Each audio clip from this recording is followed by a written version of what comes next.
So now let's deal with the introduction first. So a radial nerve is actually a branch from the posterior cord of brachial plexus. Its root value is C5 to C8 and T1. It originates in the lower part of axilla. So now let's deal with the course of this nerve. First it lies behind the third part of axillary artery. Then it lies behind the brachial artery. Let me show you this in the diagram. So here in this diagram, this is our axillary artery. This is the first part of axillary artery that lies above this pectoralis minor muscle. Second part lies behind this muscle and the third part lies below this muscle. And here you can see that the radial nerve is lying behind the third part of axillary artery. After crossing the lower border of teres major muscle, the axillary artery continues as brachial artery. And here you can see that this nerve, that is our radial nerve, is lying behind this brachial artery. And now when it leaves this brachial artery, here it is shown by dotted lines, it actually passes from the lower triangular intermuscular space and then moves in the radial sulcus behind this. And here this is the posterior surface from the scapular region, and here you can see that this is our radial nerve that is coming along with the profunda brachii artery from the lower triangular intermuscular space. Here this is the posterior surface of the humerus bone, and the course of the radial nerve along the radial sulcus is shown in this diagram. Here 5 cm below the deltoid tuberosity, it actually pierces the lateral intermuscular septum and comes on the anterior surface, and then it moves downward till the cubital fossa.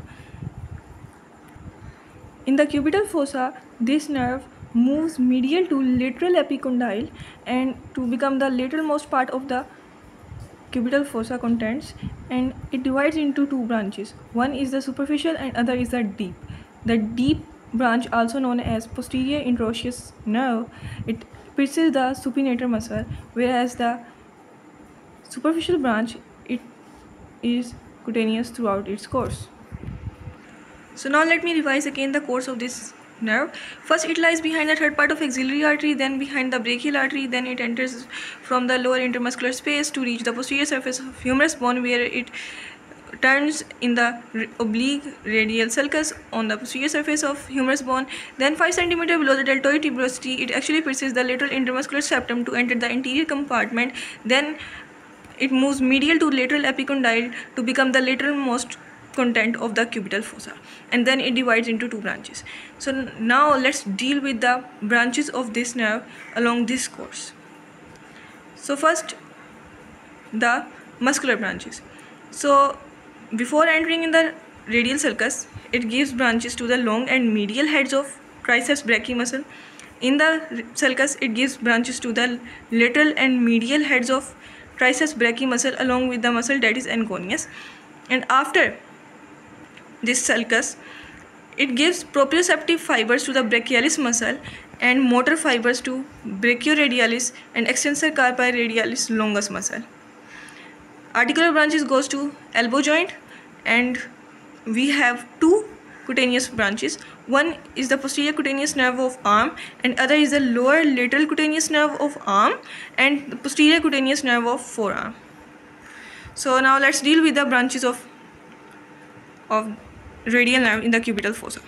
First we have our superficial terminal branch. It is related to the artery, that is our radial artery, only in the middle part of forearm. Okay, it is purely cutaneous and it supplies the lateral half of dorsal of hand.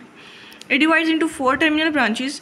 First branch supplies the lateral side of thumb, second branch the medial side of thumb, third branch lateral side of index finger, and fourth branch contiguous sides of index and middle fingers. But keep it in mind that a dorsum of distal phalanges are supplied by median nerve, not by radial nerve. Now the second branch, that is posterior interosseous nerve or deep branch.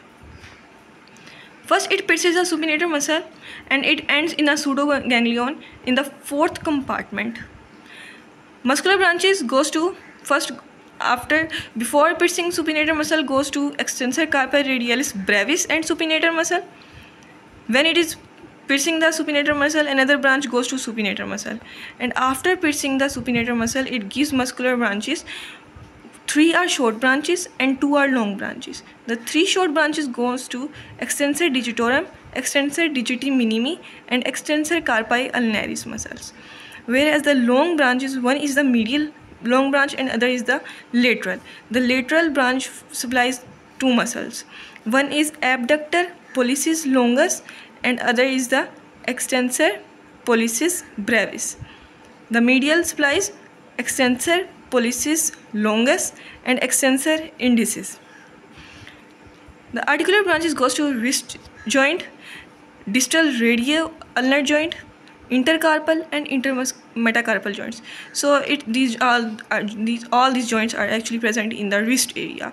And sensory supply goes to interosseous membrane, radius and ulna. So that's all about our radial nerve. If you like this video, click on the like button and also subscribe to the channel. Thank you so much.